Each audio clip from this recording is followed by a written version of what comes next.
Hey all, here OS Reviews. You're watching our hands-on review of the Phenyx Pro PTU-51. This is a dual wireless microphone system that can be used for karaoke, interviews, meetings, as well as business purposes, and sells for under $60 on Amazon, making it a pretty decent deal. Now, by dual microphone, I mean you get one that's standard size that you can hold, and the second one is really a body pack that has a laviar microphone that you would connect to and then wear it on your head so you don't have to hold anything when giving, let's say, a presentation. So there's two microphones that you get that you can switch back and forth in terms of channels, which is pretty cool. So the packaging is very simple. We just have this box, and it's actually reasonably compact as well. Shows off some of the contents. There's also a different version that includes just two standard-sized microphones if you don't want the body pack instead. So we have the mixed version as far as the packaging is concerned. Inside there is the instruction manual, which simply looks like this.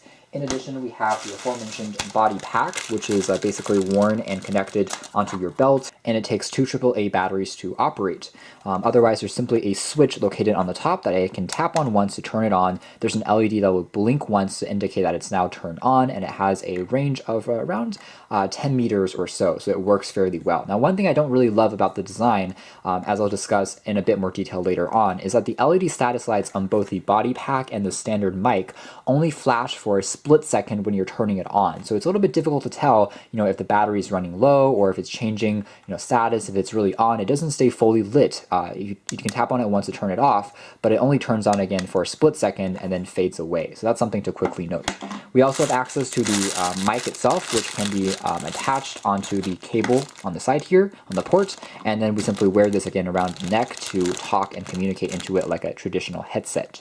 The second accessory is really just a full-size microphone, which we have here. Also takes AAA batteries, and same thing goes with the LED status light. You can see that it flicks on for a split second. Now it's turned on. It's not continuously on. I can turn it off again just by flicking it off. We also have the receiver box, which you can see has these antennas protruding outwards for better reception.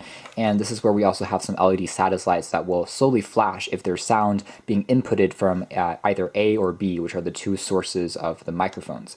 We also can see a power key on here, and on the very back we also have access to a safety power switch in addition to the AC adapter switch, and there's also a mic output adapter if I want to use that. In addition, I can also plug this part into a line out, and the line out is really just a cable that it comes with, which you can use both for a stereo setup, or it comes with a converter through 3.5 millimeters if you want to plug it into a standard speaker. If you want to plug it into a Bluetooth speaker or something like that, it will also work. Now, the box here itself does not come with a built-in amplifier, so by default you'll often find that the sound that's being outputted by the mics are a little bit low, and that's why they recommend that you plug in an amp, which is then passed through ultimately to a speaker. So for the purposes of this video, I'm going to plug it into this particular tube style amp.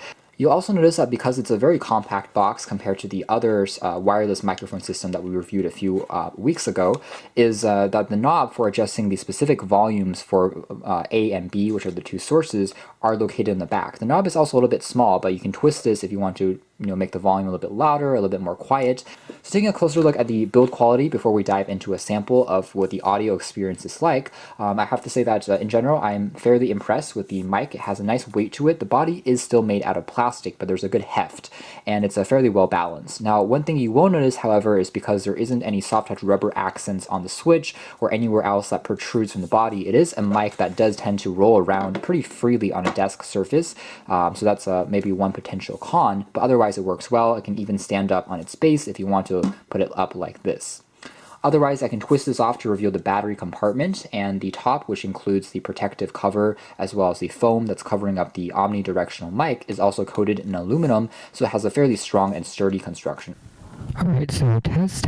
This is a test of the microphone plugged directly into the camera, and right now we are at maximum volume on the back of the receiver. And now a test of the quality of the laviar body pack mic. We put the traditional mic on the floor, and right now I'm speaking directly through the one that I've worn on my head. And now I've plugged the microphone into a larger speaker, as you can see here, and as I'm speaking you can see the green LED start to flash, and that means it's picked up the microphone. I'm using the body pack one right now as opposed to the traditional one, which is just sitting on the floor, as you can see there. So based on our quick sample, which I played back and reviewed, it seems like the quality of the microphones seem to be good. With that being said, they do sound a little bit muffled and distorted at higher volume, so just be cautious of that. The Bodypack mic has slightly more popping to it. It's not quite as high quality as the regular microphone, which you also see on the floor there, but the Bodypack mic does produce slightly louder volume, probably also because it's closer to your mouth as you're speaking. But with that being said, overall, the quality seems to be quite good, especially if you're just using it for basic public speaking scenarios, for quick business meetings, for lectures, things like that. It seems to do a respectable job. And if you try and position it a little bit closer to your mouth, it also picks up the sound very well without any problems. That being said, I would definitely recommend using the regular mic if you are trying to use it for music recording, something more professional, just because it seems to do a little bit better job in terms of picking up a wide range of sounds at higher fidelity. With that being said, the volume is also not quite as high as the body mic as aforementioned. So that's more or less it as far as our hands-on review of the Phenyx Pro 2-in-1 wireless UHF microphone system is concerned. You can check out more details in the links down below. Again, thanks for watching here at OS Reviews. This has been our quick video review of the Phenyx Pro wireless dual microphone system.